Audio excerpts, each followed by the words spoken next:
Dead America, Tales from Las Vegas, The Lake by Derek Slayton. Chapter 1. Lake Las Vegas, 2:37 p.m. Sammy Torrino tossed and turned in his bed as the afternoon sunbeams pierced through the cracks in his blackout curtains. The light cut across his face like a blade, making him squint even with his eyes closed. Normally before bed, he made sure to have the curtains properly overlapped to prevent the sun from disturbing his slumber. The expensive fabric was designed to block out every bit of light, creating perfect darkness even at noon. However, the night before had been anything but normal. The zombie apocalypse had begun, and he had barely made it home in one piece. His late-night gambling escapade to the Strip had been interrupted by the end of the world, a fact that dawned on him as he stared at the ceiling. The ornate crown molding around the edges seemed to mock him with its normalcy, as if the world hadn't fundamentally changed while he slept. Maybe last night was just a whiskey-induced dream, Sammy said to himself. But even as the words left his mouth, he knew better. The memories were too vivid, too terrifying to be anything but real. Connor's face, the sound of gunfire, the smell of death and blood. No amount of expensive scotch could conjure those details. Sammy pulled himself up to a seated position, throwing his legs over the side of the bed and planting them on the floor. The Persian rug felt soft under his feet, a small comfort. As he moved, every muscle in his body screamed in protest. His shoulders ached from tension, his legs burned from running, and his lower back felt like someone had worked it over with a baseball bat. The pain prompted a string of curses, as well as a grim realization. Well, I think it's safe to say it wasn't a dream, Sammy admitted. He debated with himself for a few moments about rolling back over for a couple more hours. The silk sheets called to him, promising comfort and escape from reality. But the nagging thought that the world was falling apart outside his gated community forced him to get up. Besides, he needed to know what was happening. Control required information, and information required consciousness. Sammy staggered over to the window, his bare feet padding across the hardwood floor. He pulled open the curtains with more force than necessary, wincing as the sunlight cascaded over him like a wave. The brightness was painful, making his eyes water. He gave them a few moments to adjust, blinking rapidly, then looked toward the lake. Normally, this was a gorgeous view, worth every penny of the premium he'd paid for this lot. The man-made lake stretched out before him, the water usually reflecting the blue sky above in perfect mirror-like stillness. However, all was not well. He could spot movement on the opposite bank that didn't belong. Sammy stared at the figures for several moments, squinting to make out details. They were too far away to see clearly, but their movement was wrong. They staggered around without purpose, bumping into each other, occasionally falling, then getting back up. They moved like drunks, but there were too many of them. And it was the middle of the afternoon. They were just looking for someone to chase after, he realized with a chill. He stared for a few more long seconds, counting at least a dozen figures, before breaking himself away and walking toward the bedroom door. Sammy threw open the double doors dramatically, walking out into the main portion of his house. The hallway stretched before him, lined with expensive artwork and photographs of him with various celebrities and politicians. He yelled as he went, his voice echoing off the vaulted ceilings. "Walter! Walter! I need an omelet and a Bloody Mary!" Sammy demanded. Sammy walked a little further down his opulent hallway, passing a Ming vase on a pedestal and a Monet reproduction that cost more than most people's cars. The kitchen was still a good 20 yards ahead, past the formal dining room and through the breakfast nook. He became agitated when he didn't hear any response. Walter always responded immediately. The man was paid too well not to. "Damn it, Walter, today is not the day to test my patience," Sammy shouted. Sammy listened for a reply, straining to hear footsteps or the usual, "Right away, sir." But none came. The house was silent except for the hum of the air conditioning. It was then that the new reality hit him like a punch to the gut. His servant wouldn't be coming to prepare his meals, not anymore. The security team had locked the staff out in the middle of the night, not wanting to risk letting in potentially infected people. Walter, Maria, the housekeeper, even his personal trainer, all locked out on Landry's orders. With a dejected sigh, Sammy began walking to the kitchen, his slippers shuffling on the marble floor. "Well, looks like I'm making breakfast," Sammy muttered. Or lunch, he supposed, given the time. The distinction hardly mattered anymore. Sammy staggered down to the kitchen, which was huge even by mansion standards. A large marble island dominated the center, surrounded by professional-grade stainless steel appliances. The refrigerator alone cost more than most people's yearly salary. A state-of-the-art sound system was built into the walls, speakers hidden behind custom panels. He reached over to the control panel, clicking on the radio. Static filled the air. "Amazing how quickly things fall apart," Sammy observed. Sammy shook his head as he began flipping through the channels saved in the radio's memory. Station after station was the same story: silence. The pop station, dead air. The classic rock station, nothing. Even the all-new station was gone. Finally, on what was usually a conspiracy theory station that he'd programmed as a joke, he heard a voice coming through the speakers. The man on the radio was clearly exhausted, his voice wavering as he spoke, as if he hadn't stopped talking all night long. There was a raspiness to it, the sound of someone running on coffee and adrenaline alone.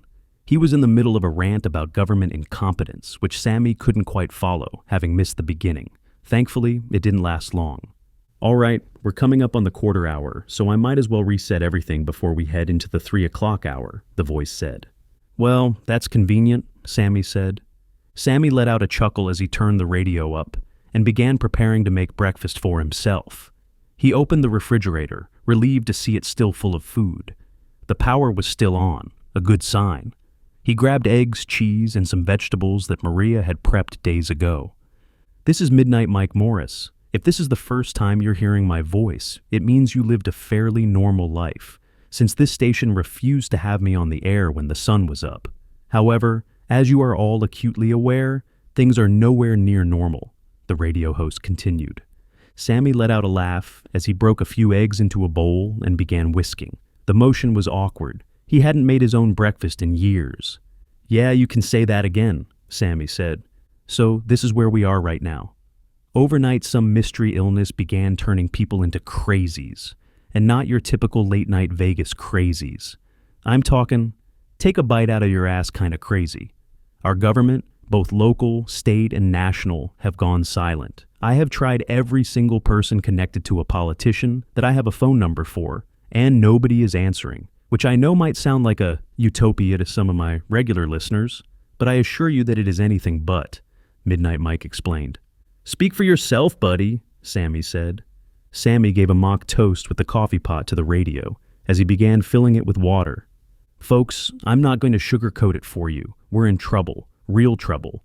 While I don't have a lot of concrete information, I can tell you what I'm seeing from the traffic cameras we have set up around town. In short, our city has been overrun by whatever those things are. Thousands of them are swarming over everything that moves, from the strip all the way out to the furthest neighborhood in every direction. And that's not the worst part," Midnight Mike continued. Mike trailed off as if he was pausing for effect. The ploy worked as Sammy leaned into the speaker, spatula in hand, hanging on his every word. "During the last hour, I was skimming through some of the footage taken overnight, and what I saw shook me to my core," Midnight Mike said, his voice dropping lower. The pause stretched out, static crackling slightly in the background. "One of the cameras is pointed in the direction of the Nellis Air Force Base, and for several hours there was a steady stream of aircraft taking off. No fighters, mind you, only cargo planes. In all my years of living here, I've never seen the base that active, let alone in the middle of the night. It was almost like they were evacuating," Midnight Mike revealed. Sammy dropped his spatula, which clattered against the frying pan his omelet was in. The sound rang through the kitchen like a bell. His mind reeled, struggling to comprehend just how bad things must be out there. If the military was running, if they were abandoning Las Vegas entirely... "Jesus Christ," Sammy whispered. "I'll be honest, I got my hopes up a few hours ago when those helicopters laid the smackdown on those things on the strip. But those hopes have faded as in all of the footage I've looked at since the sun came up. I can't find any evidence of the military taking the fight to the enemy," Midnight Mike continued. Sammy snapped out of it as his breakfast began to burn, the smell of charred eggs filling the air. He picked up the spatula and flipped the omelet over, though one side was already darker than he preferred. He turned down the heat, trying to salvage what he could. "Folks, I don't have the answers, and I don't know what it all adds up to. All I know is Things are apocalyptic out there. If you're someplace safe, you should stay there. And it looks like whatever is happening, we're going to have to deal with it alone, Midnight Mike said grimly. Speak for yourself, Mike. I have my own private army, so I'm not doing anything alone, Sammy said confidently. Sammy let out a satisfied chuckle as he pulled out a plate from the cabinet. He tossed his slightly burnt breakfast onto it without ceremony. Now, I'm going to stay on the air as long as I possibly can. I'm locked up tight in the station, and we have an automatic backup generator if the power goes down. However, I am all alone in here, and after 2 pots of coffee to get me through the night, nature is calling collect and demanding that I accept the charges. So, I'm going to throw on some music, and when I get back, I'll open up the phone lines. Stay tuned, Midnight Mike announced. Sammy walked over to the radio, turning the volume down as some 70s rock music began playing, something about a fortunate son. Before going back to his breakfast, he picked up a walkie-talkie that was sitting beside the radio. It was a military-grade device, encrypted and with extended range. With a few clicks to power it on, he began talking.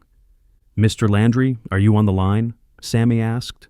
There was a long pause, static filling the silence before his head of security came back.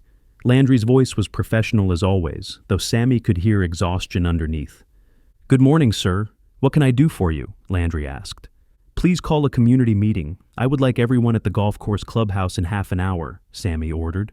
"I will begin rounding up the residents, however. I would suggest leaving a few men on the front gate," Landry said carefully. "Is it not locked up tightly?" Sammy asked.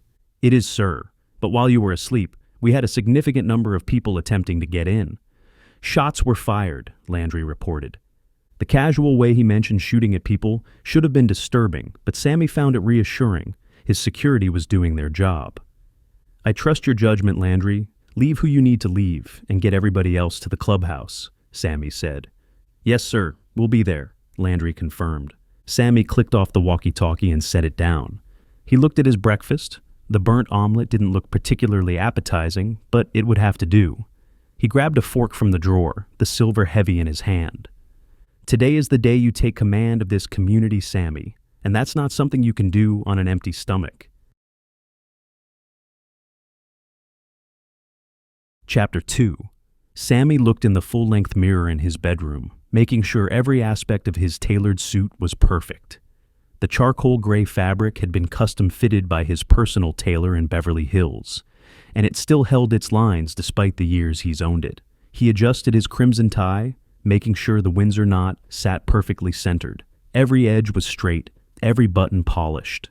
The gambler looked like he was ready to attend a high-dollar banquet rather than addressing a community in crisis. "You've prepared your entire life for this moment. It's time to seize it," Sammy said to his reflection. Sammy stared at himself in the mirror, doing his best to psych himself up. He'd taken over businesses before, crushed competitors. But this was different. This was about survival and absolute control. He was doing a good job building his confidence when the doorbell's chime broke him out of the moment. The sound echoed through the house, formal and dignified even now. "It's showtime," Sammy said. Sammy turned and walked with purpose down the hallway, his $1,000 Italian leather shoes clicking against the marble floor with each step. The sound echoed off the walls, announcing his approach. As he opened the heavy front door, Mr. Landry stood there in the afternoon heat. His face was weary, dark circles under his eyes, as if he hadn't had the best of nights. His usually crisp uniform showed wrinkles, and stubble darkened his jaw. Despite his ordeal, he maintained a professional demeanor, standing at attention. "Everyone is at the clubhouse, sir, awaiting your arrival," Landry reported. Landry stepped aside, motioning toward the expensive golf cart sitting in the driveway. It wasn't just any golf cart. It was a custom model with leather seats, chrome details, and a sound system that could rattle windows on homes from the street. Sammy nodded and headed toward it, his head of security trailing behind. The afternoon sun beat down on them, the heat already oppressive despite the season. "So, how are things looking in the community?" Sammy asked as they walked. "The front gates and docks are manned and secure. I have 2 men in the security office monitoring the perimeter cameras and 3 teams of 2 patrolling the streets," Landry reported efficiently. Sammy looked at his subordinate, his expression showing displeasure, his jaw tightened slightly. a tell that Landry had learned meant trouble. "I thought I told you that I wanted everybody except for the front gate guards to attend," Sammy said coldly. "I understand, sir, but 2 people are still unaccounted for. Given what has taken place, I thought it prudent to locate them," Landry explained. Sammy stared at Landry for a moment, weighing whether to push back on the decision. After a few seconds, he gave a reluctant nod. The man had a point, even if Sammy didn't like his orders being modified. "Very well, come on," Sammy said. The 2 men got into the cart, Landry taking the driver's seat. As they drove through the now quiet neighborhood, the only sounds were the cart's electric motor and distant birds. The streets that usually had joggers and dog walkers were empty. They continued talking as they passed mansion after mansion, each one silent and still. "So, continue with your report," Sammy ordered. "Yes, sir. Overnight we swept every house in the community. Roughly half were empty, winter vacation homes, I presume. Of the ones with people, we secured 27 people who were sick, or worse," Landry said. "Or worse?" Sammy asked. "Yes, sir. They had already turned into whatever those things are," Landry said, clearly uncomfortable with the reality. "Disposed of properly, I'm sure," Sammy said casually. "Yes, sir. I had Ace lead a team to dispatch them," Landry confirmed. "While I'm not a fan of you pawning off your duty onto your second-in-command, I am pleased to hear you trust him with a job that important," Sammy said. "My apologies, sir. My presence was required at the front gate. And yes, I have the utmost confidence in Ace," Landry explained. "Good to know. Now, what is our head count?" Sammy asked. "There are 43 civilians, virtually all of whom had a loved one we had to put down. There are also 30 guards, and those numbers do not include us," Landry reported. Sammy began shaking his head, his expression troubled. He did quick math in his head, calculating resources versus people. "Is everything okay, sir?" Landry asked. "That's 75 people, Landry. 75 mouths to feed. 75 people who were going to require a lot in the coming weeks," Sammy said. Landry gave Sammy a confused look, not understanding where his employer was going with this. Sammy picked up on the confusion. "Don't worry, it'll all become clear in just a moment," Sammy said mysteriously. The duo pulled up to the clubhouse, a sprawling Mediterranean-style building that served as the community's social center. Through the large windows, they could see it was filled with everyone in the community who wasn't currently on guard duty. Sammy got out of the cart, straightening his jacket as he stood. His head of security trailed close behind as they walked toward the entrance. The automatic doors sensed their approach and slid open with a whisper. As the doors opened, Sammy strolled through like he was entering a boardroom he controlled. His chin was high, shoulders back, every inch the successful businessman. All eyes fell on him as he never broke stride, walking through the main gathering area toward a small stage area just off the main hall. The stage was usually used for community announcements and holiday celebrations. Today it would serve a different purpose. Sammy jumped up on stage without using the stairs, a small display of physical capability. He turned to look at everyone as they followed, drawn like moths to a flame. The crowd pressed closer. Men and women in everything from workout clothes to business casual, all looking lost and afraid. Once they were close enough to hear without him shouting, he began speaking. "All right, everyone, quiet down and listen up. You all know who I am, and you know I don't bullshit. The world we knew is gone, and it's not coming back anytime soon," Sammy announced. The blunt statement sent a ripple through the crowd. Several people gasped, others shook their heads in denial. "But if you listen to me and do what I say, we're going to get through this," Sammy continued.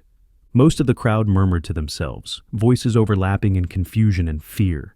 Several of them were still struggling with what they'd witnessed the night before, family members turning, violence in their pristine community.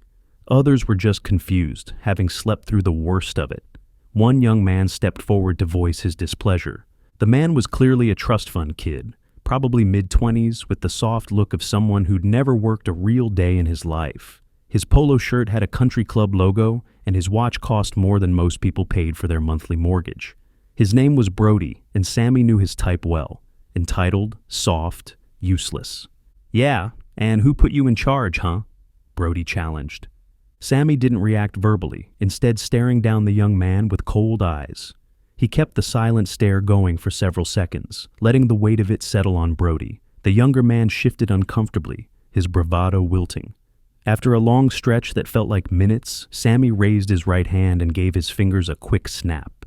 Within a second, a large security team member marched over from the side of the room where the guards had been stationed. The man was enormous, 6'4", probably 250 pounds of muscle. Brody's eyes went wide with terror as he approached, the giant's frame completely dwarfing the young man. Rather than inflict major pain, the security guard smacked him on the back of the head, hard enough to hurt, not hard enough to injure. "Keep your mouth shut while Sammy is speaking," Ace commanded. Ace stared down at Brody, who nodded quickly before backing into the crowd, his face red with embarrassment and fear. "While I do not appreciate the interruption, it is a valid question. Who put me in charge, you ask?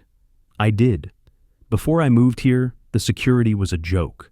One overweight, middle-aged slob of a man sitting behind a desk at the front gate who wouldn't have been able to defend this neighborhood from a peeping Tom, let alone a real threat. But I changed that," Sammy explained. Sammy raised his hand again, snapping his fingers with a sharp crack.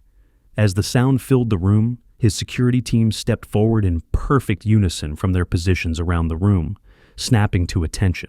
15 men in tactical gear, all armed, all focused on Sammy. The display of coordinated force made the civilians step back. "These men answer to me, and only me. I pay their salaries, and I look after them," Sammy said. He let that sink in for a moment before continuing. "You may own the homes you reside in, but make no mistake, I own this community. If you have a problem with that, I believe there are still a few boats left at the docks. I'll have my men help cast you off," Sammy offered. The threat was clear: submit or leave, and leaving meant facing the zombies alone. The civilians looked around at each other, terrified, and now fully silent. Some were angry, but too scared to speak. Others seemed almost relieved that someone was taking charge, even if it was Sammy. "That's what I thought. Now all you need to know is that the world outside these walls is hostile, and no help is coming," Sammy said. The civilians tensed up, talking amongst themselves in rising panic. Voices overlapped. "What about the government? The military? My family in California?" Sammy raised his hands, and the guards took a step forward, getting them to quiet down. "Right now, I want you all to go home and do an inventory of what you have in your house. All food, medicine, and anything else that could be of use to the community. While you do that, find a radio and tune it to 95.1. It's the only station I've found that is still broadcasting, and the host will fill you in with what is happening. We will hold another community meeting tonight at 7, where you will turn in your lists." "Are there any questions?" Sammy asked. A couple of hands went up in the air, an older woman and a middle-aged man. Sammy looked right at them, then deliberately ignored them. "Good. Now go get your work done," Sammy commanded. Sammy snapped his fingers again, the sound sharp in the quiet room. The security guards immediately began ushering out the civilians, not roughly, but firmly. "Move along, back to your homes. You heard Mr. Torrino." The crowd filed out reluctantly, many looking back with fear and resentment. As they left, Sammy motioned for Landry and Ace to come over to him. As they approached, he pointed directly at Ace. "Next time, leave a mark. There's no such thing as felony assault charges anymore, and these people need to be kept in line," Sammy instructed. "Yes, sir," Ace replied without hesitation. "It's really that bad out there, isn't it, Sammy?" Landry asked. "It is, Landry. The streets are overrun, and the military has abandoned us," Sammy confirmed. "Jesus Christ," Ace muttered. "Which is why we're taking matters into our own hands," Sammy said. "What's the play?" Landry asked. "We have to assume we're going to be here a while. Which is why you're going to take a team to go get us food and supplies," Sammy ordered. Landry stared at Sammy for a long moment, confusion and concern crossing his face. Going outside the gates meant facing the zombies, and they all knew it. "Sammy," Landry began. "Landry, I know what you're going to say, and you can save it. This is what needs to be done, and I trust you to get it done. However, if you don't want to take the risk, you are free to resign your position. Of course you won't have a place in the community here any longer. So think about it. You have 5 seconds, Sammy said coldly. The ultimatum hung in the air. Landry's jaw clenched as he processed his options. Follow orders and risk death outside, or refuse and face certain death being cast out alone. After a moment, he let out a defeated sigh, Knowing that he was over a barrel, reluctantly he nodded. "We'll get it done, Sammy," Landry said. Sammy smacked his security chief on the arm, a gesture that was meant to be encouraging, but felt more like an owner patting a dog. "That's what I thought. Now get moving, you're burning daylight," Sammy said. Sammy walked out of the room, his shoes clicking on the floor, leaving the two security guards standing there. The door swung shut behind him. "How are we pulling this off, boss?" Ace asked. "I'm not sure yet," Landry admitted. "What do you want me to do?" Ace asked. "Go find Carson and Zach and meet me at the armory in 15 minutes. If we're going to war, we're going to need some weapons."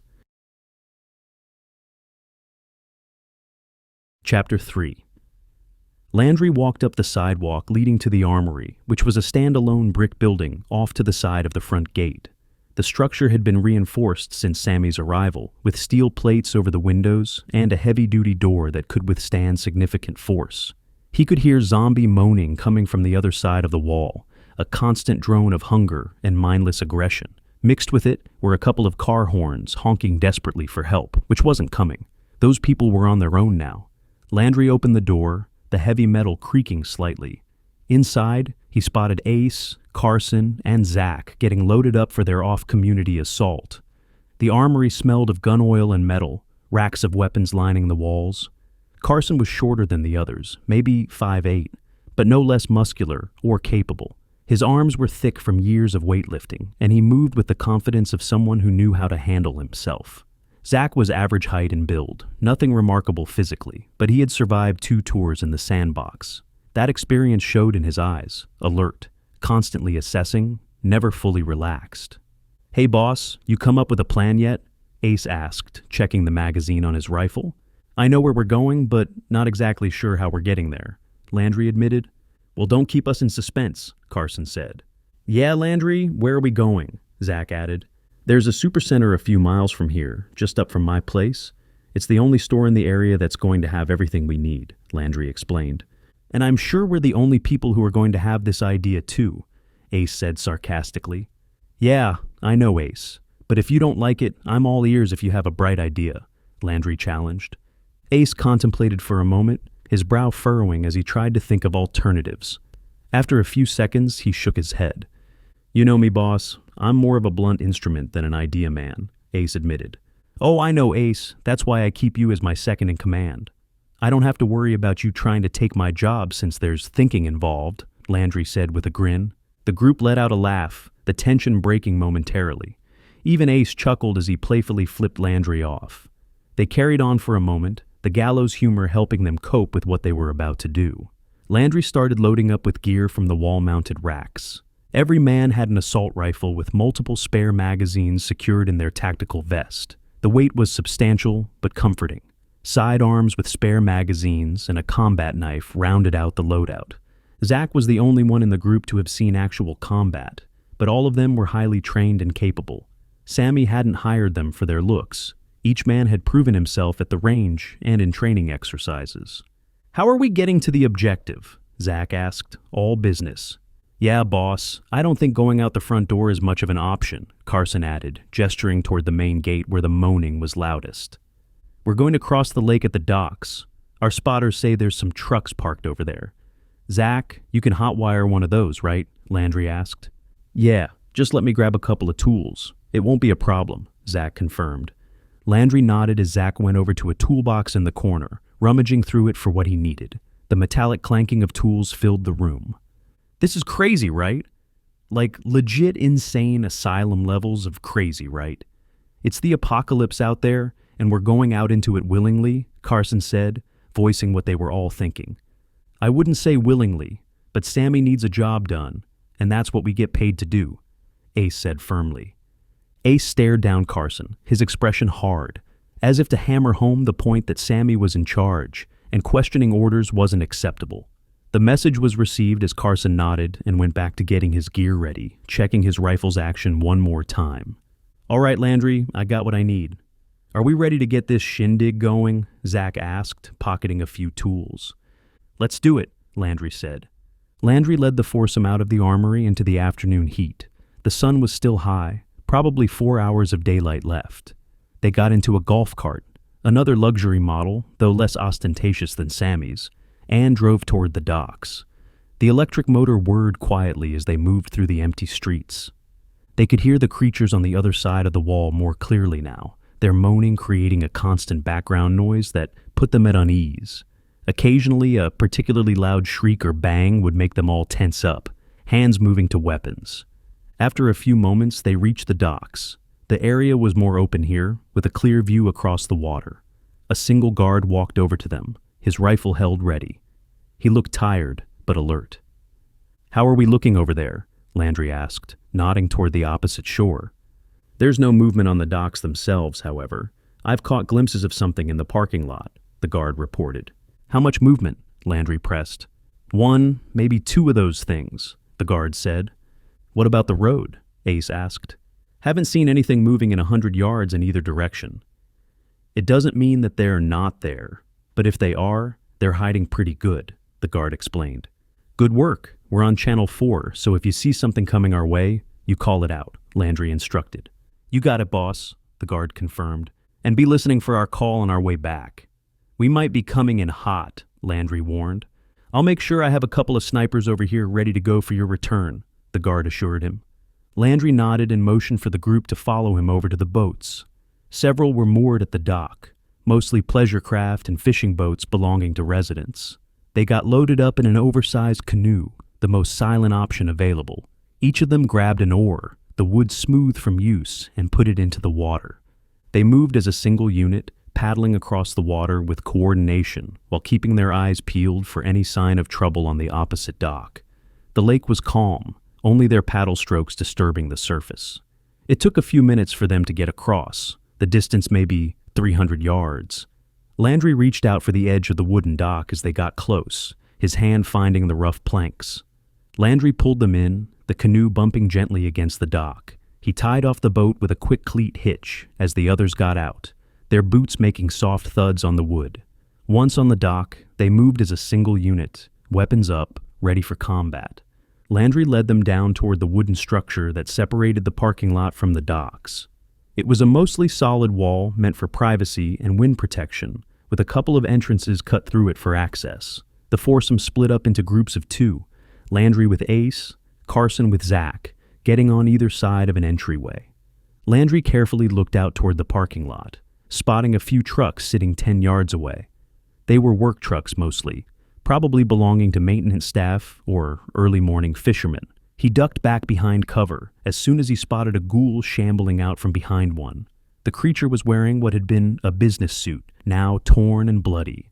Using hand signals, Landry motioned for Zach and Carson to flank the creature while he and Ace stayed put. The former soldier moved swiftly, understanding immediately. He slung his rifle over his shoulder smoothly and drew out his combat knife, the blade barely making a sound as it cleared the sheath.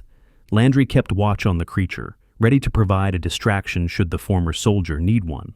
The zombie wandered aimlessly, occasionally bumping into vehicles, unaware of the danger approaching. Zach moved like a ghost, using the vehicles for cover. He darted out from behind a truck in a flash, covering the distance in 3 quick steps. His knife drove into the base of the unsuspecting zombie's skull with a wet crunch. He grabbed onto the back of its shirt with his free hand, guiding it to the ground as quietly as possible. The men stayed in attack positions for several moments, weapons ready, scanning for more creatures before anyone spoke. "We're clear," Carson reported from his position. "I'm clear," Zach confirmed, wiping his blade on the zombie's shirt. Landry and Ace emerged from behind the barrier, looking the opposite direction to cover all angles before relaxing slightly. "We're clear," Ace said. "Zach, get one of these trucks up and running," Landry ordered. The former soldier nodded before walking over to the biggest truck in the lot, a heavy-duty pickup with a crew cab. He unslung his rifle from his shoulder and used the butt of the weapon to smash out the driver's side window. The glass shattered inward with a crystalline crash that seemed too loud in the quiet afternoon. Landry and the others stood guard as Zach went to work. They formed a defensive perimeter, each covering a different direction. Within a few seconds, they heard the truck's engine roar to life. The group looked over to him, astonished at the speed. "Damn, Zach, you're better than I thought," Ace said, impressed. "Yeah, man, that's gotta be record time," Carson added. Zach shrugged, remaining poised and confident, before a smile crept onto his face. "Yeah, well, it helps that they left a spare set of keys in the cup holder," Zach admitted. Ace and Carson let out a laugh, shaking their heads at the anticlimax as they climbed into the back of the truck. The bed was dirty, but spacious enough for them and whatever supplies they'd gather. Landry climbed into the passenger seat as Zach got comfortable behind the wheel, adjusting the mirrors. "So, where am I headed, Landry?" Zach asked. "Down to the end of the street and hang a right. Just don't go too fast, because we don't know what we're walking into." Chapter 4. Zach drove the foursome toward the supercenter, which was still a couple miles away. The sun hung high in the sky, its harsh light illuminating every horrific thing that had happened overnight. Abandoned cars littered the streets, some with doors hanging open, others crashed into poles or each other. Dark stains on the pavement marked where people had fallen. Bodies lay scattered on sidewalks, some moving, some not. They slowed down beside a wrecked car, its front end obliterated from striking a pole at high speed. The hood was crumpled like an accordion, steam no longer rising from the destroyed engine. They looked through the driver's side window, the glass spider-webbed but intact. Inside, a zombie was still strapped into its seat, thrashing about violently, unable to break free from the seatbelt. Its face was a mess of blood and broken teeth from the impact, but it still moved with that unnatural energy, moaning and snapping at them through the glass. As they idled there, each man staring at the creature with morbid fascination, moaning and rapid footsteps erupted from their left. They turned to see a dozen zombies rushing out from an alley between two buildings. The creatures moved with that terrifying speed, arms outstretched, mouths open. They were on the truck in a flash, slamming against the side of it with enough force to rock the vehicle. Their dead hands clawed at the metal, unable to reach the two men in the back. "Get us out of here," Landry commanded. Zach stared at the ghouls for a moment, transfixed by their dead eyes focused on him, desperate to take a chunk out of him, their faces pressed against his window, leaving bloody smears on the glass. He could see into their mouths, teeth gnashing, trying to bite through the barrier. He snapped out of it after a moment, shifting into drive and hitting the gas. The truck lurched forward, and several zombies fell as they lost their grip. At the next intersection, they barely slowed down, blowing through the stop sign while stealing a peek in either direction. It was more of the same. Outright carnage. Cars were abandoned in the middle of the road, some still running. A city bus had crashed into a storefront, its doors open, bodies spilling out onto the sidewalk. Zombies swarmed the area, some trying to break into buildings where survivors might be hiding, while others sprinted in the truck's direction as soon as they heard the engine. Zach kept up the pace, maintaining 40 miles per hour through the residential streets, not wanting to slow down and risk getting swarmed by a mob. The engine noise was like a dinner bell, drawing every zombie within earshot. A few creatures ran out into the street directly in their path. He was forced to slow slightly, adjusting course to make sure that the ghouls bounced off the front end rather than getting pulled underneath the truck where they could damage something vital. The impacts were jarring. One zombie hit the brush guard with a sickening crunch, spinning away into a parked car. Another glanced off the passenger side, leaving a bloody streak along the door. In the back, Ace and Carson held on tight, their knuckles white on the truck's rails. After several tense minutes of this obstacle course, they got the supercenter within view, just a few more blocks up. The massive parking lot stretched out before them, but it was far from empty. Zombies were swarming the area. The parking lot was filled with creatures that moved toward the front doors, which were wide open, the automatic mechanism apparently stuck. Shopping carts were scattered everywhere, some overturned, others filled with supplies that would never make it home. Zach stopped at the top of the parking lot, keeping the engine running. The horde that had been chasing them was still a few blocks behind, but gaining ground. They had maybe a minute before those zombies caught up. "I don't think we're going in through the front door. Is there another place we can try?" Zach asked. "Yeah, there are. But do you really think it's going to be any different?" Landry replied. Zach contemplated for a moment, scanning the scene. Every entrance he could see had zombies near it. Some were trying to get in, others seemed to be wandering aimlessly, but all of them were potential threats. He shook his head no. Based on everything he'd seen so far, the zombies were in full control of the city. As they idled, Ace knocked on the back window urgently. Landry slid it open. "I'm not trying to question your judgment, Landry, but I don't think we can sit here much longer," Ace said, glancing behind them. "We're not seriously going to try and fight our way inside there, are we?" Carson asked, his voice tight with fear. "It depends. Do you really want to go back and tell Sammy that we chickened out and didn't try to get into the store?" Landry asked. Carson thought about it for a moment. He knew what Sammy was capable of back when there were laws to worry about. The threats, the intimidation, the occasional beating for those who disappointed him. Now that any semblance of law and order was gone, there was no limit to what he would do. Being thrown out of the community was a death sentence. Being kept but punished might be worse. "Fine, but how are we going to do it?" Carson asked reluctantly. "The loading dock is the only option. We get in, lock up the storeroom, and hope there's something we can use in there," Landry explained. Zach looked in the rearview mirror, spotting the horde that they had left in the dust. It was gaining on them, no more than a block away now.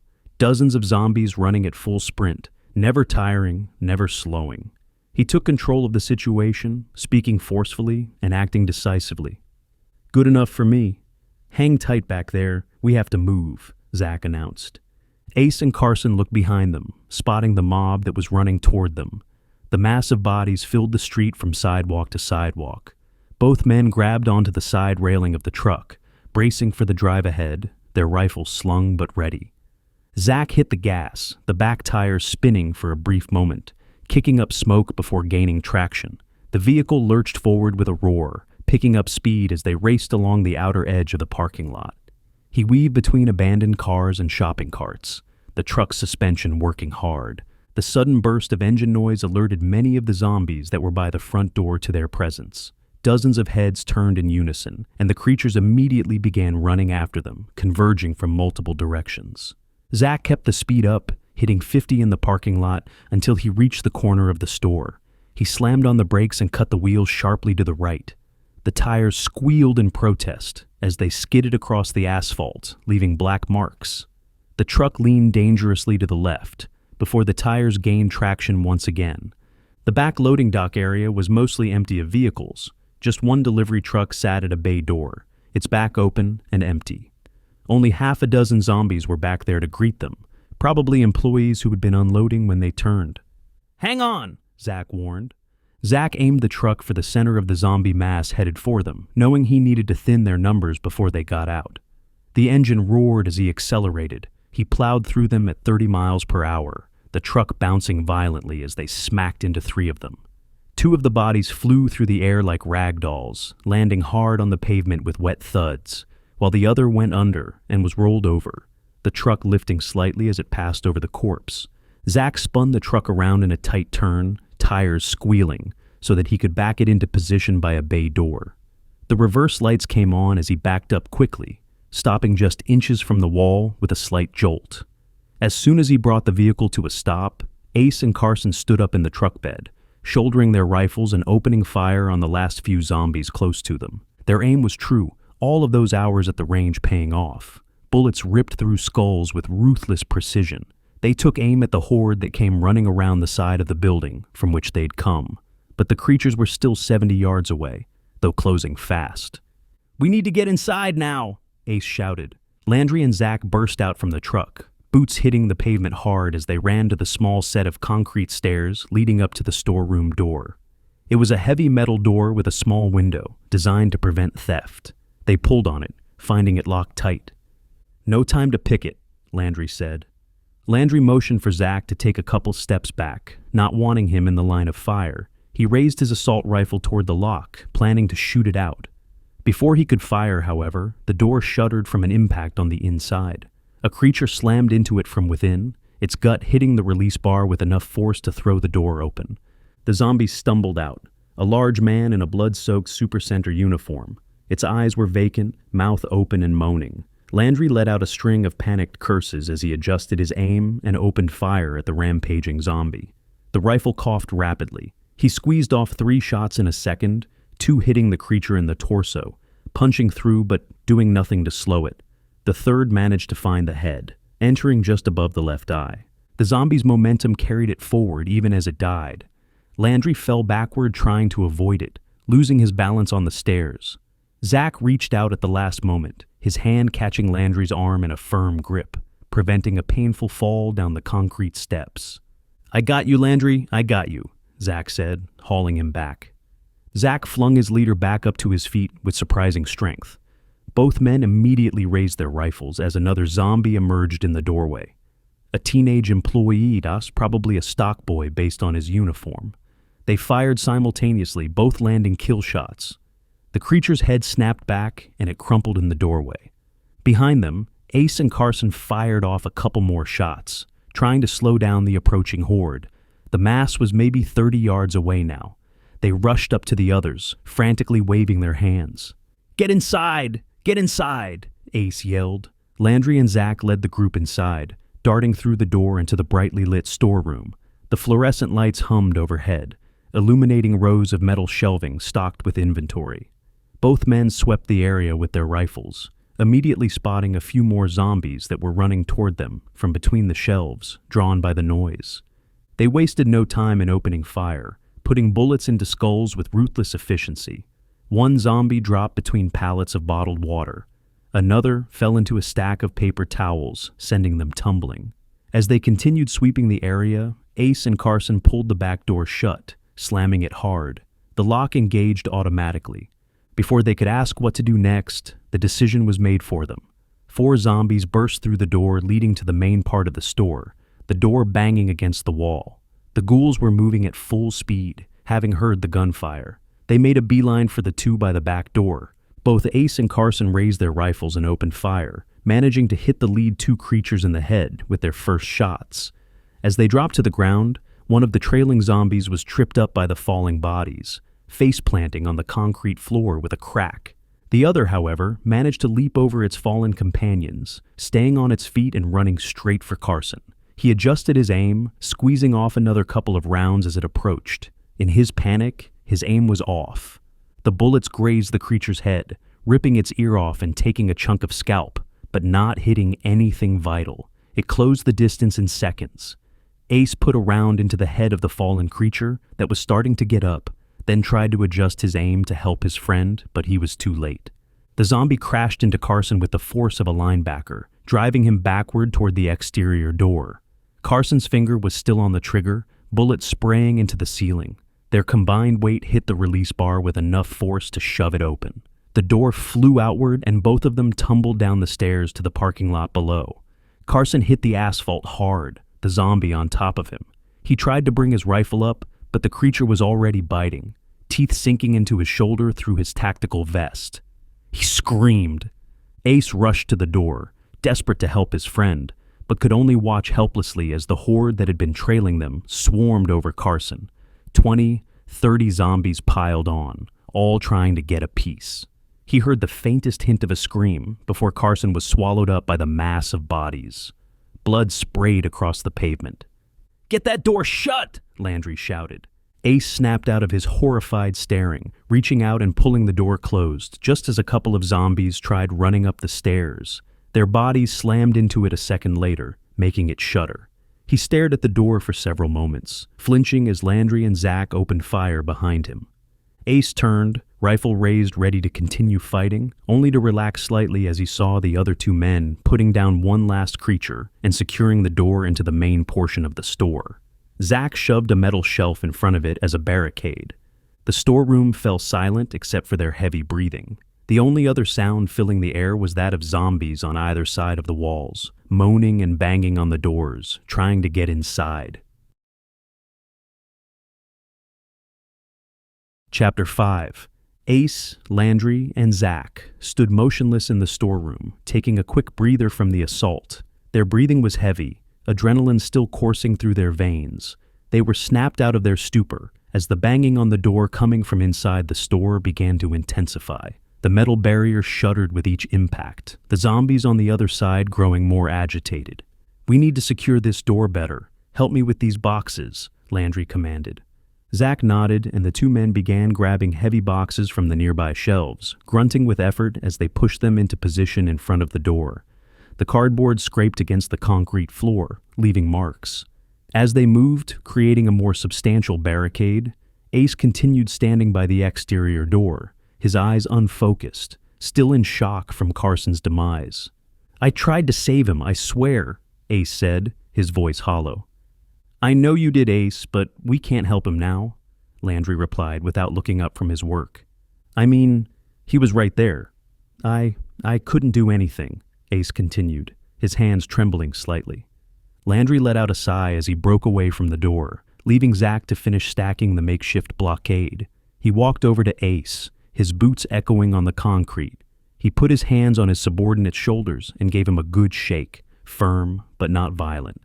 "He's gone, and we're in a shitload of trouble. You can mourn him later, but right now, we need to focus," Landry said firmly. Ace took another moment to compose himself, closing his eyes and taking a deep breath. He flexed his shoulders back, the tactical vest creaking, then cracked his neck from side to side. After a few seconds, he gave his leader a forceful nod. "Okay, I'm good, boss," Ace said. "Good. Now give me a hand. We have to check these boxes. We need food, medicine, anything that could be useful," Landry instructed. "If you boys don't mind taking care of that, I'll keep an eye on our friends over here," Zach offered, positioning himself where he could watch both doors. Landry nodded as he and Ace began working their way through the storeroom. There were nearly 100 boxes stacked up against the walls, some reaching almost to the ceiling, brown cardboard containers of various sizes, each labeled with inventory codes that meant nothing to them now. Over the next half hour, they opened them up systematically, using their combat knives to slice through tape. They rummaged around in the hopes of finding something useful. Much to their dismay, the vast majority of it was useless for their survival needs. Baby clothes in pastel colors, small kitchen appliances still in their packaging, children's toys that would never be played with. Virtually no food or medicine. Box after box of consumer goods that meant nothing in this new world. "I thought this place had a grocery store," Ace said in frustration. "It does, a damn good one too. Unfortunately, it looks like they've put everything out already," Landry explained. Ace let out a string of curses that would have made a sailor blush. In his anger, he grabbed a box of movies, the plastic cases rattling inside, and threw it across the room. It hit the wall and burst open, discs scattering across the floor. "Get it out now, because we're going to have to do something we really don't want to do," Landry said calmly. Ace immediately caught on to what Landry was alluding to. His eyes went wide, and he shook his head violently from side to side. "There ain't any way in hell I'm going out into that store. I don't care what's out there," Ace protested. Rather than lay into him for insubordination, Landry kept his voice calm and steady, understanding the fear. "We don't have a choice, Ace. If we come back empty-handed, then we might as well not come back at all," Landry reasoned. "If we go out there, I'm not sure we're getting out of here. God only knows how many of those things are out there," Ace said. "Based on what we saw on the drive-in, my guess is 50, maybe 60, Zach chimed in from his guard position. "You're not helping," Ace shot back.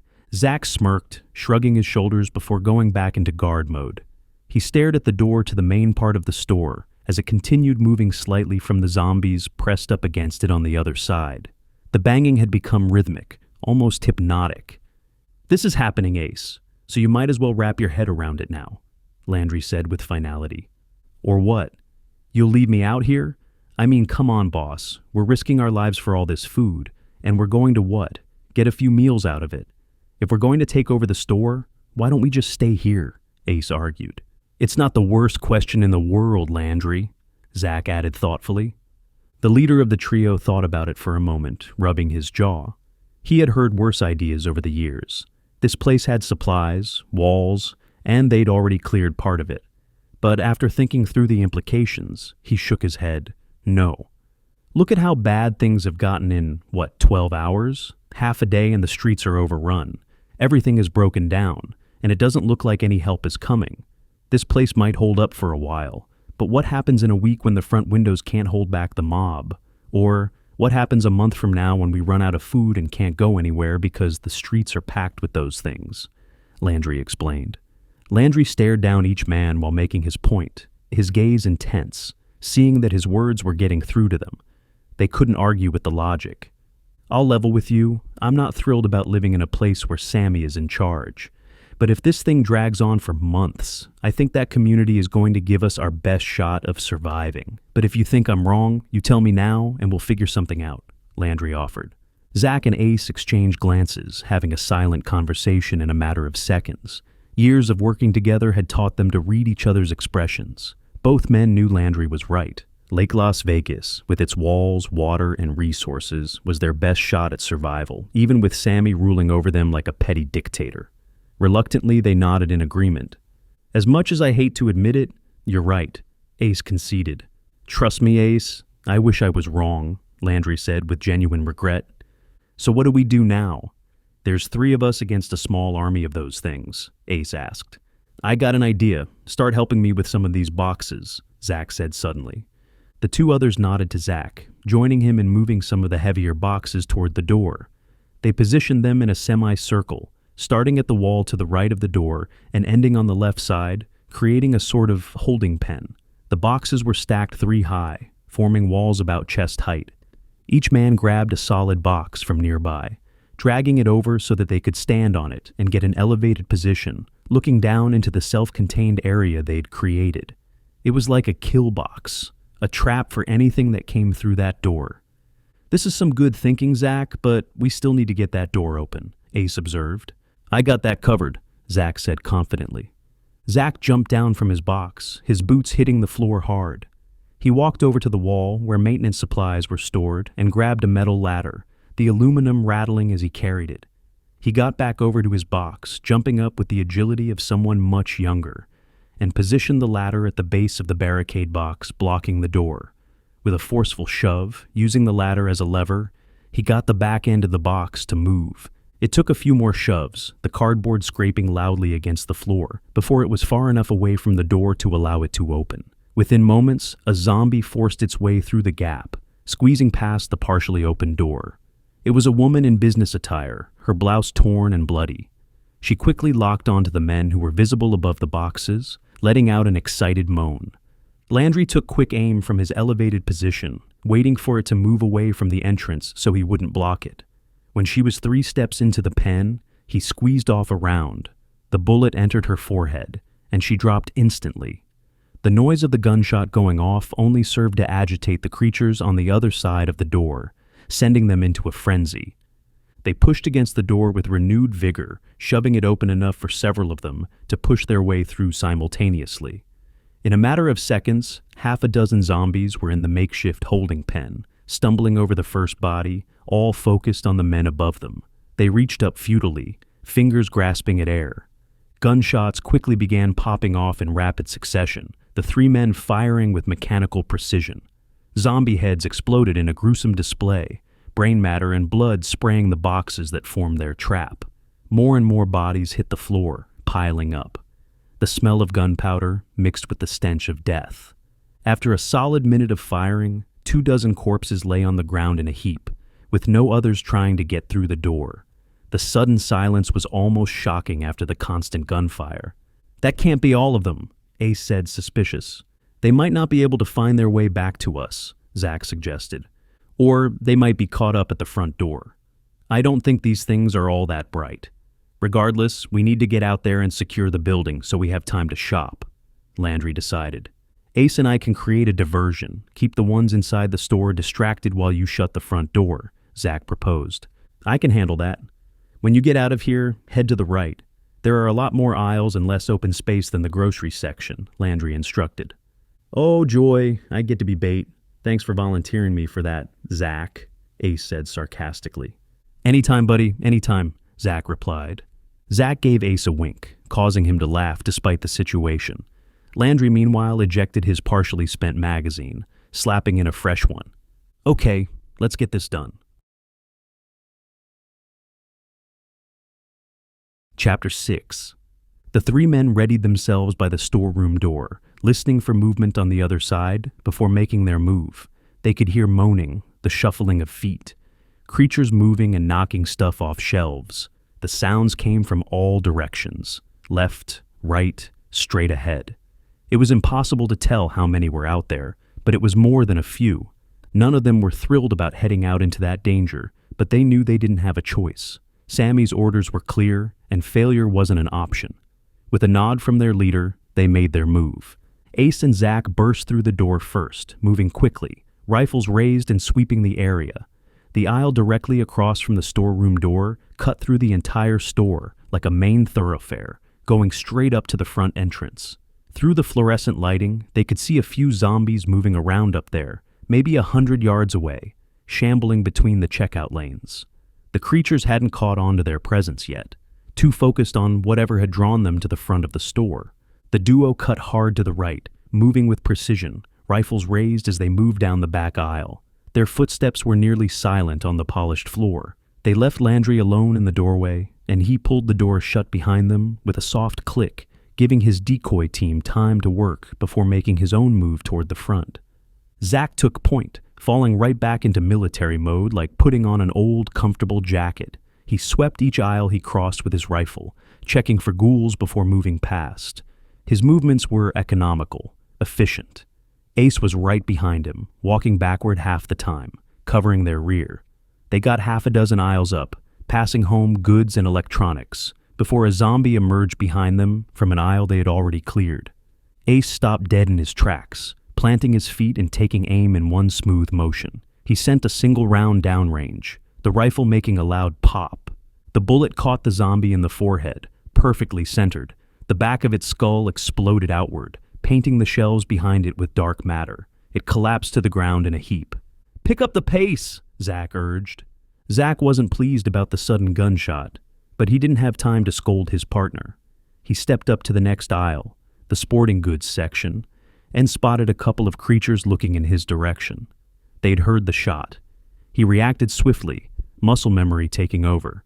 2 shots, 2 headshots, both creatures dropping while he was already moving toward them. "Where are you going?" Ace asked, confused by the change in direction. "Just stay on my ass," Zack commanded. Ace didn't argue, instead following his partner without question. They had worked together long enough to trust each other's instincts. He stepped out of the back aisle just as a few more creatures came around the corner behind them, drawn to the gunfire like moths to flame. Ace held his breath, worried that they'd been spotted.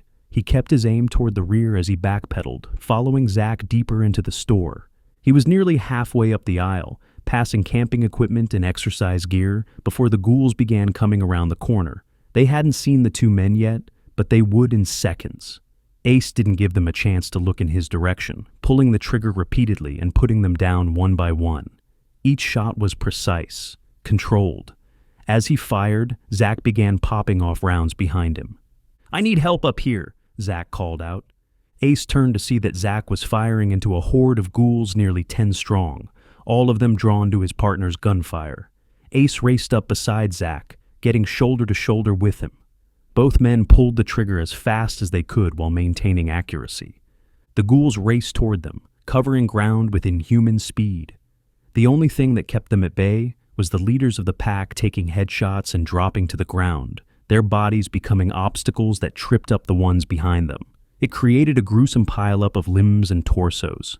Zack pushed up the aisle, advancing rather than retreating, firing as fast as his trigger finger would allow. He pumped round after round into the creatures on the ground while his partner continued firing toward those still standing. The rifles coughed repeatedly, brass casings tinkling on the floor. The writhing mass of dead flesh made getting a clean shot difficult. Bodies were stacked 2 and 3 deep in places, but that didn't stop Zack from trying.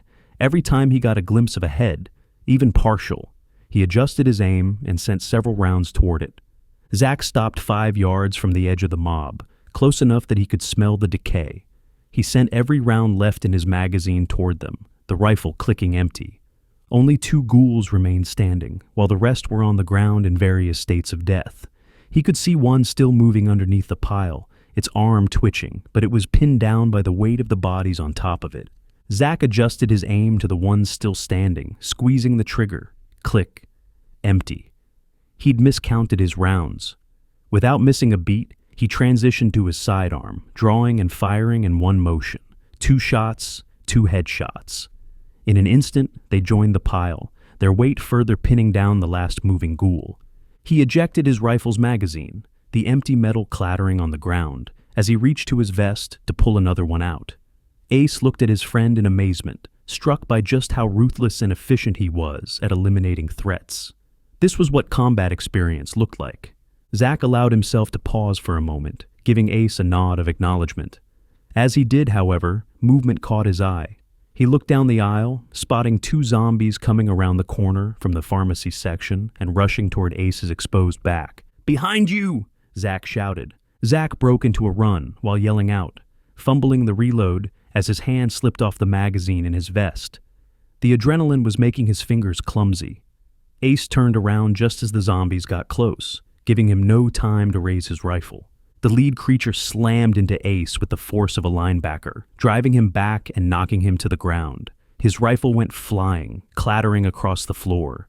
Before the other zombie could dive at his legs, Zack intervened, reaching out and grabbing the ghoul by the collar of its shirt and yanking it back with all his strength. Rather than go to the ground as expected, the ghoul managed to keep its feet, using the momentum to spin around. It immediately launched itself forward toward Zack with renewed aggression. Rather than continue trying to reload his rifle, he dropped it entirely, the sling catching it against his chest. His hand went for his sidearm instead. He managed to clear his holster right as the zombie reached him. The creature grabbed onto his arm with both hands, yanking it toward its mouth with surprising strength. Zack raised his weapon, trying to get an angle. He squeezed the trigger a split second after the zombie's teeth pierced his forearm, biting through his shirt and into flesh. The former soldier let out a pained scream as the bullet ripped through the creature's head at point-blank range. The zombie's jaw seized up in death, teeth clamping down harder, ripping into his flesh. Zack yanked his arm free with a wet tearing sound, losing a chunk of meat in the process. Blood immediately began flowing from the ragged wound. Rather than keep his cool, rage overtook him. He yelled out toward the body on the ground, firing several more shots into it. The bullets punched through the corpse, making it jump with each impact. He stopped only when he heard Ace calling out from behind him. "Get this thing off of me!" Ace yelled. Zack spun around, anger still coursing through him. He marched over to the ghoul that was being held at arm's length by Ace, who was on his back, using both hands to keep the snapping teeth away from his face. In a single motion, Zack put the barrel of the gun against the side of its head and squeezed the trigger. Brain matter splattered onto the small appliances lining the shelves, blenders and toasters now decorated with gore. The body collapsed onto Ace, who thrashed about, shoving the ghoul off with disgust before pulling himself up off the ground. He was spitting fire, angry that Zack had taken so long to help him. "Just what in the hell were you waiting on?" Ace demanded. Ace gathered himself, staring at his friend angrily for several moments. Then his eyes dropped to Zack's arm, and he gasped at the sight of the injury. Blood was running down Zack's forearm, dripping onto the floor. The bite mark was clear, teeth marks visible in the torn flesh. Like a switch being flipped, Ace went from angry to defeated. "Tell me that's not what I think it is," Ace said quietly. "It took a bite out of me," Zack confirmed, his voice flat. "Damn it," Ace cursed. Ace began shaking from the guilt and anger filling him. His fault. If he'd been watching his six, if he'd been faster, if he'd done his job, Zack wouldn't be bitten. He struggled to form words for a few moments, his mouth opening and closing. He was interrupted before he could spiral further. Several gunshots popped off from the front of the store, the sound carrying clearly through the now quiet building. Both men moved with haste despite everything, their training overriding emotion. They kept their rifles raised as they moved toward the sound, coming up to the front aisle that ran across the entire front portion of the store. It was wider than the others, designed for high traffic. They relaxed slightly when they saw Landry standing on top of a checkout counter, aiming his rifle at the ground. He looked like a conquering hero, silhouetted against the windows. Several bodies lay motionless beside the counter, fresh kills from the look of them. Their leader swept the area for more movement, his rifle tracking smoothly. After a moment, Landry spotted the duo walking toward him. "Well, that went better than expected," Landry said with relief. Ace and Zack didn't speak. Their only response was the injured man raising his arm up, displaying his injury. The blood was still flowing, and the bite mark was unmistakable. Landry's face dropped as soon as he spotted it, the relief replaced by horror. He muttered curses under his breath for a moment. "I'm sorry, Landry began, then trailed off. "It's okay, Landry. It's not your fault," Zack said.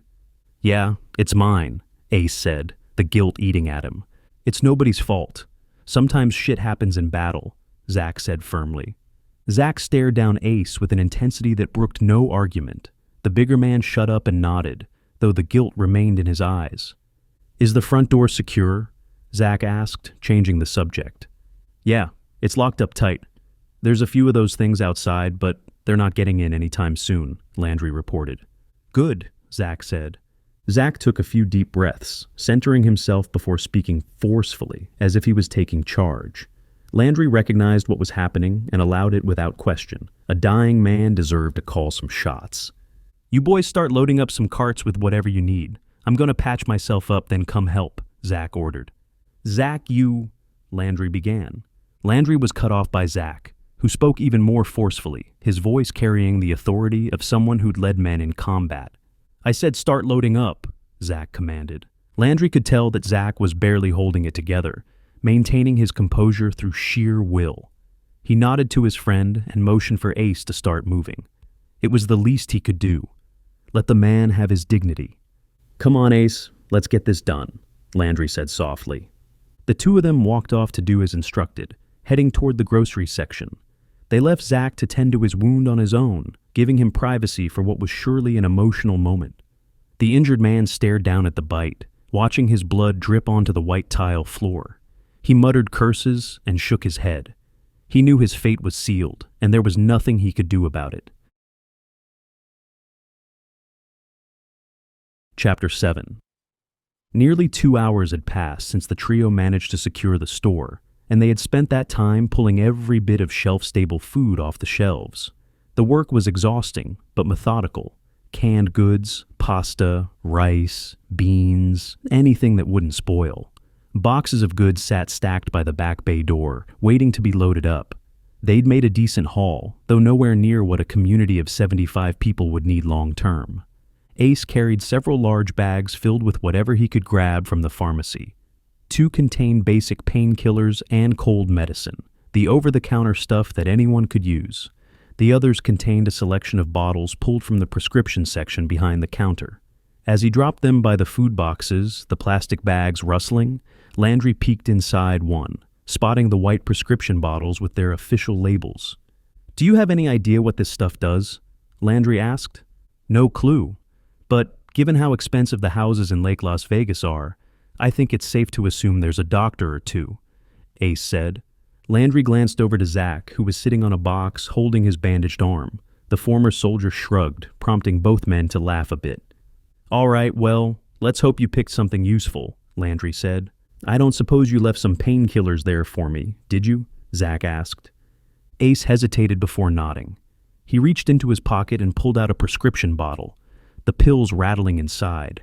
He tossed it over, and Zack caught it one-handed. When I had shoulder surgery a few years back, the doc gave me a bottle of that. I don't really remember the next 2 weeks, Ace explained. Zack popped open the top, the child-proof cap giving him trouble with his injured arm. He tossed a couple pills into his mouth and swallowed without water, grimacing at the bitter taste. That should at least get me started, Zack said. You know you can come back with us. Maybe there's... Landry began hopefully. Zack put his hand up, a gentle but firm gesture getting Landry to stop talking. You know what we did to the people who were sick. We both know if I go back, I'm just going to be one more body on the pile. And let's be honest, there's a good chance you'd be joining me, Zack said matter-of-factly. Landry thought about it for a moment, the truth of it settling like a weight on his shoulders. He reluctantly nodded in agreement. Zack was going to die, one way or another, and Sammy would have no problem putting a bullet in his head. Worse, Sammy might execute Landry too, just to make a point to the others about the cost of failure. Still, Zack, I just don't feel right about leaving you behind, Landry said. It's all right. I saw a display of charcoal grills up on aisle 9. So I got a ribeye and a 6-pack with my name on it, Zack said with forced cheer. Landry let out a deep sigh, not sure what to say. How do you say goodbye to a man who's already dead? Finally, Zack helped his friend out by stepping over and smacking him on the back with his good hand. Keep your head up, man, and start getting loaded up, because I'm getting hungry, and it takes a while for that charcoal to get going, Zack said. Despite having a death sentence hanging over his head, Zach continued to remain steadfast.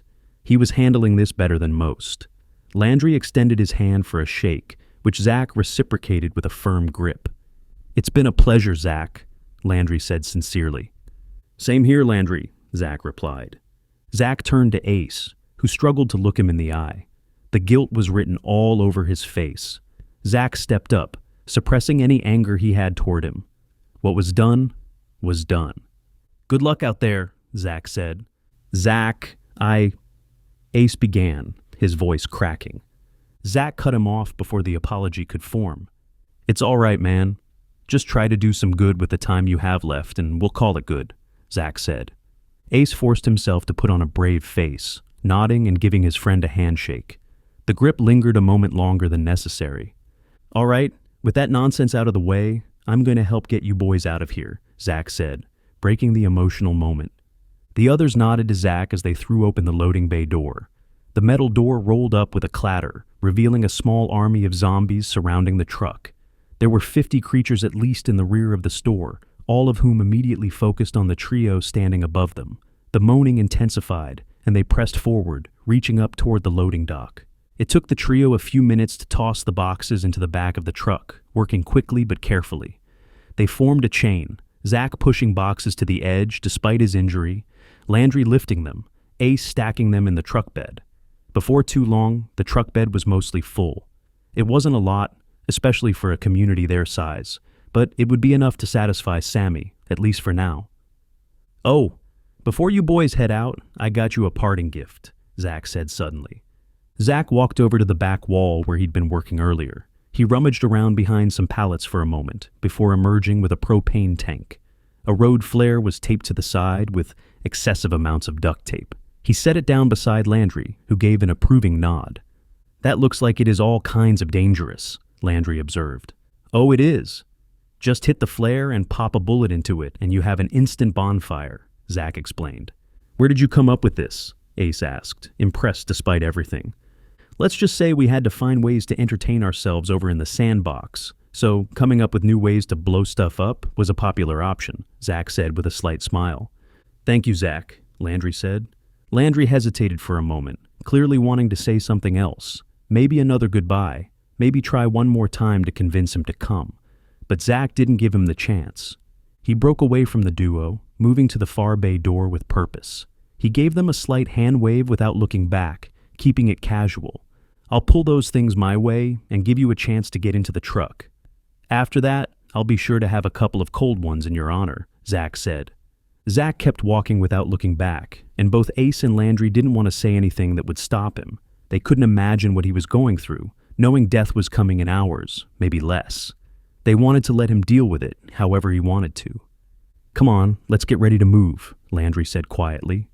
Landry and Ace took up position beside the open bay door, one man on either side, staying out of sight of the zombies below. They could hear the creatures moaning, shuffling, occasionally banging against the truck. At the far end of the storeroom, Zach threw open the bay door with a metallic crash. He leaned out, not even trying to stay in cover, and fired a couple of shots from his rifle toward the horde. "Yeah, over here, assholes. Got your fresh meat right here," Zach taunted. Zach continued firing, the pops of his rifle creating a rhythm. The duo peeked their heads out from behind cover, watching as the majority of zombies turned and ran to the far end of the store. They moved like a school of fish, all turning at once, all focused on the new stimulus. Zach continued pulling the trigger, only halfway aiming, since he didn't care if he was putting them down or not. Some shots hit heads, dropping zombies. Others hit torsos, doing nothing. The noise was the only thing that mattered, and it was working.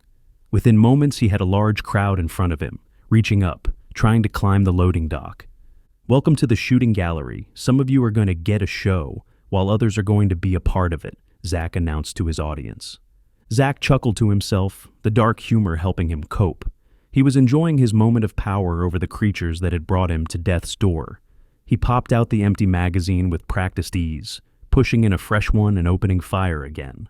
Heads began to explode in sprays of dark matter. Bodies dropped, creating obstacles for the others, all while keeping the focus squarely on him.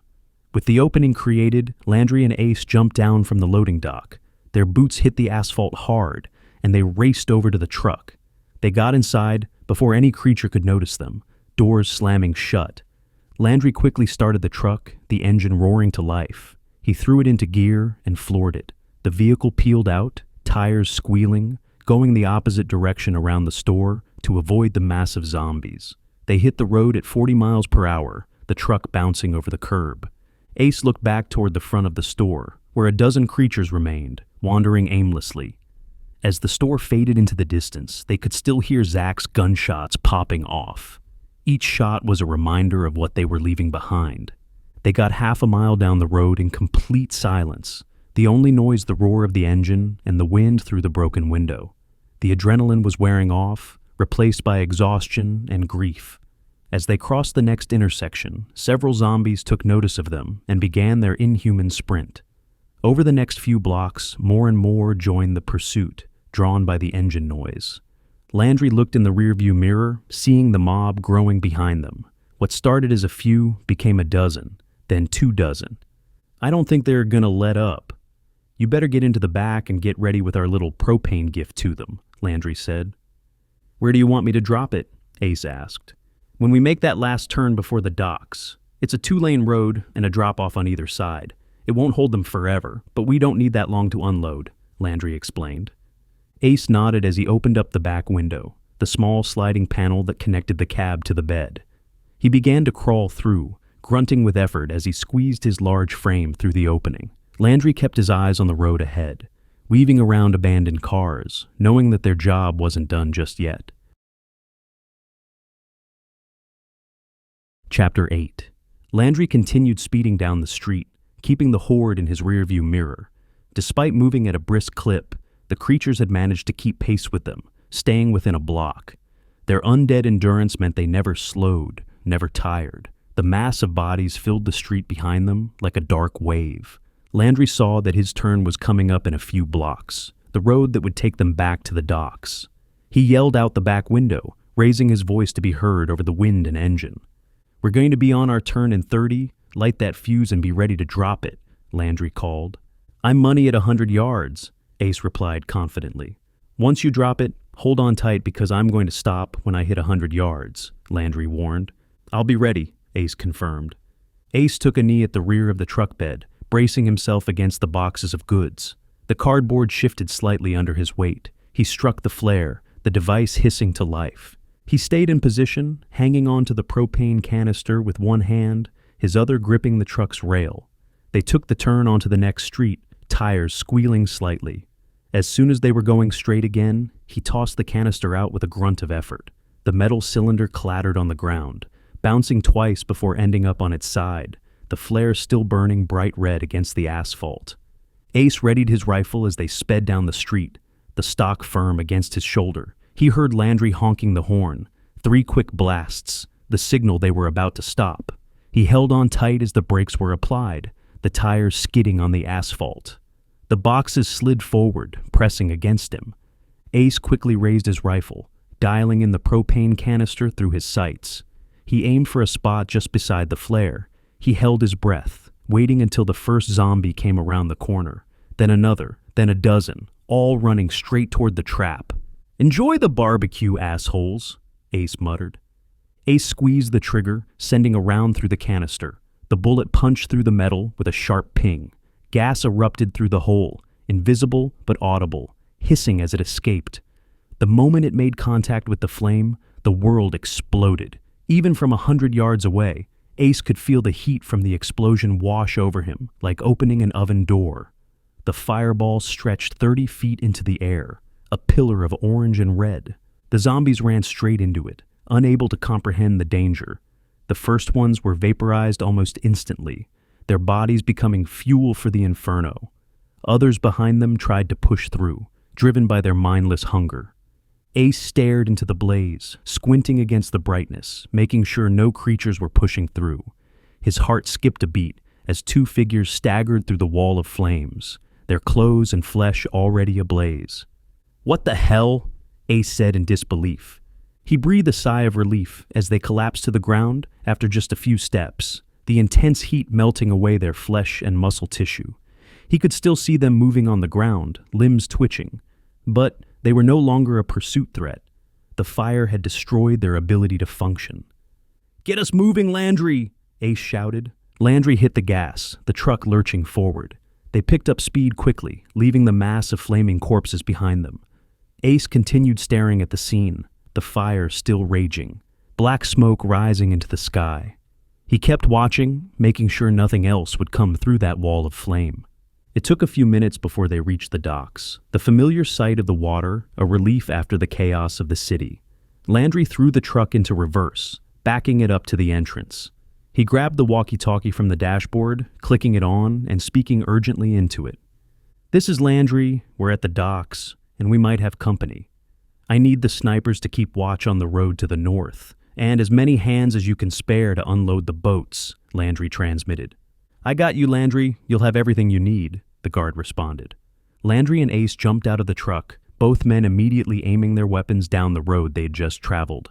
They scanned for movement, for any sign that something had made it through the fire. After several long seconds of nothing but distant smoke, they relaxed slightly. "Come on, let's get unloaded," Landry said.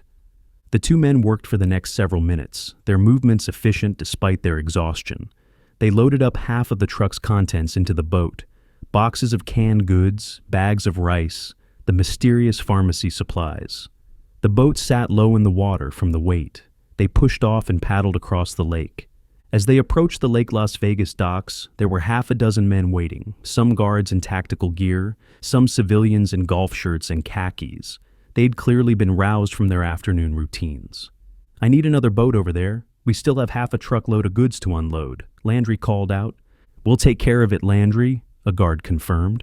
The guard pointed to another man, motioning for him to get into a nearby boat. They sped off toward the opposite shore to retrieve the rest of the haul. Landry tossed his boat's rope to a man standing on the dock, who pulled them in. As they got to dry land, Landry and Ace walked away from the dock, leaving the others to handle the unloading. They were too tired to help with manual labor. As they went, Ace noticed Brody among the workers. The young man who'd challenged Sammy earlier now sported a large black eye and a bruise on his cheek that had turned purple-yellow. Ace knew that his smack to the head hadn't caused that damage, and could only imagine what kind of punishment Sammy had inflicted afterward. Probably a lesson about respect and knowing one's place. Ace shook it off, keeping his head down and following Landry to the parking lot. As they walked away from the docks, tired and blood-stained, Sammy pulled up in his luxury golf cart. He got out wearing a fresh tailored suit, looking like he'd just come from a board meeting rather than the apocalypse. He walked to them with excitement in his eyes. "Give me the good news. What did you get for me?" Sammy asked eagerly. "It was slim pickings at the supercenter. We have maybe 2 weeks' worth of food for the community and some assorted stuff from the pharmacy section," Landry reported. Sammy's upbeat demeanor quickly faded, his face darkening. A hint of anger colored his words when he spoke. "Would you care to explain why you decided to come back here instead of staying out there for more supplies?" Sammy demanded. Landry hesitated for a moment, not wanting to appear weak, but Ace stepped up, his voice firm. "Because we lost Carson and Zach, and barely got back here as it is," Ace said bluntly. Sammy's anger faded just a touch. He looked over to Landry and for a moment seemed to remember that these were people, not just resources. He knew what Landry's men meant to him. "You really lost Carson and Zach out there?" Sammy asked, his tone softer. "We did, sir. It's an unmanageable situation out there. What's happening at the front gate is nothing compared to what's going on once you hit the business areas," Landry explained. Sammy thought about it for a moment, processing the loss of 2 trained guards. Finally he nodded, his tone softening a bit more. He stepped over, patting Landry on the shoulder, in what was probably meant to be a comforting gesture, but felt more like condescension. "I know you did your best, Landry, and I'm thankful for what you managed to bring back. Ace, you too," Sammy said. Both men gave the community leader a thankful nod, keeping their mouths shut. They knew Sammy well enough to know there might be another shoe about to drop. "Thank you, sir," Landry said carefully. "And now, just to show you how thankful I am for your service to this community, I want you to have the Perkins house," Sammy announced. Landry and Ace exchanged a confused glance before turning back to Sammy, who noticed their confusion and seemed to enjoy it. "Don't worry, nothing happened to the Perkins family," Sammy began, then trailed off with a dark chuckle. "Well, I didn't do anything to the Perkins family. I'm assuming they're having a bad day at their house in Denver or Seattle or wherever the hell they call home. But they're not going to be using this house, and nobody deserves it more than the two of you." Landry and Ace exchanged another glance, this one calculating. A house was a significant reward, but also a way to keep them invested in the community. They turned to Sammy and nodded graciously. "Thank you, Sammy," Landry said. "We really appreciate the gesture," Ace added. "Please, it's the least I could do. Now you boys have had a long night and an even longer day. Why don't you go settle into your new digs? Take a load off before the community meeting tonight," Sammy suggested. Landry and Ace nodded as Sammy turned and walked toward the docks to supervise the unloading, wanting to see his new supplies. The two men waited until he was well out of earshot before speaking. "I thought he was going to be a lot more upset than he was," Ace said quietly. "I certainly didn't expect him to give us a house," Landry replied. "Speaking of, what do you say we go check it out?" Ace suggested. Landry nodded, and the two men walked over to another golf cart, getting in and driving off through the pristine streets. They remained silent as they went, the shock of the day finally settling over them. Carson dead. Zach bitten and left behind. The world ending. And here they were in luxury. As they reached the house, they were amazed by how large it was. A sprawling 2-story Mediterranean with a 3-car garage. Way more than a family of 6 would ever need, let alone just the two of them. The lawn was still perfectly manicured, as if the world hadn't ended. They stepped inside through the unlocked front door. The interior was even more impressive. Marble floors polished to a mirror shine, high-dollar artwork on the walls, a wall of first edition books. "I'm going to go find a change of clothes," Ace said, looking down at his blood-stained tactical gear. "I'll hit the kitchen and see if I can whip us up something to eat," Landry offered. "You mind if I have a shower while you do that?" Ace asked hopefully. "Knock yourself out," Landry said. Ace nodded before walking away, heading upstairs in search of a shower and fresh clothes that might fit. Landry walked into the kitchen, which was massive. Granite countertops, professional appliances, an island bigger than most dining tables. He clicked on the lights, the recessed lighting illuminating everything perfectly. He spotted a radio sitting on the counter, a high-end model with digital display. He flicked it on, tuning it to 95.1. He caught the tail end of a song, an 80s hair metal anthem, which brought a slight smile to his face despite everything. A moment later, the music faded, and the familiar voice of Midnight Mike came through the speakers. "That is still a killer tune all these years later, and I'll spin a few more off that album in a bit because, let's face it, we all need a little break from this nightmare. But speaking of, let's take another call and see what's going on out there," Midnight Mike said. Mike paused for a moment as he hit the call button. "Welcome to the Midnight Mike Show. Who do I have the pleasure of speaking to?" Mike said. A panicked middle-aged man's voice came through the speaker, high with fear. "Hello, I'm Gary. My wife Patty and I need help," Gary pleaded. "I'm sorry, Gary. There's not a whole lot I can do, except give you a platform." "What's going on?" Mike asked gently. Banging and moaning could be heard coming from the background of the call, the sounds unmistakable after what Landry had experienced. "We're in one of the penthouse suites at the Desert Oasis Casino, and those people are breaking down the door. We're holding it up as best we can, but I don't know how much longer we're going to be able to do this for," Gary said desperately. Mike paused for a long moment before speaking into the mic again, his voice heavy with sympathy. "Gary, I'm so sorry, buddy. There's not much I can do for you. However, if there are any of my listeners near the penthouse suites at the Desert Oasis Casino, Gary and Patty need your help. Now, Gary, I'm going to put you on hold and wait to see if I get any calls offering to help. Can you hold on for me?" Mike asked. "I'm not going anywhere, Mike," Gary replied, a grim joke in his voice. Landry turned the volume down on the radio, shaking his head. He looked around the opulent kitchen, the kind of kitchen where people worried about granite versus marble, not survival. He knew how lucky he was to be sitting in luxury while other people were on the outside of the walls, fighting for their lives. People like Gary and Patty. "Good luck, Gary. I'd help you if I could," Landry said quietly to the radio. The end.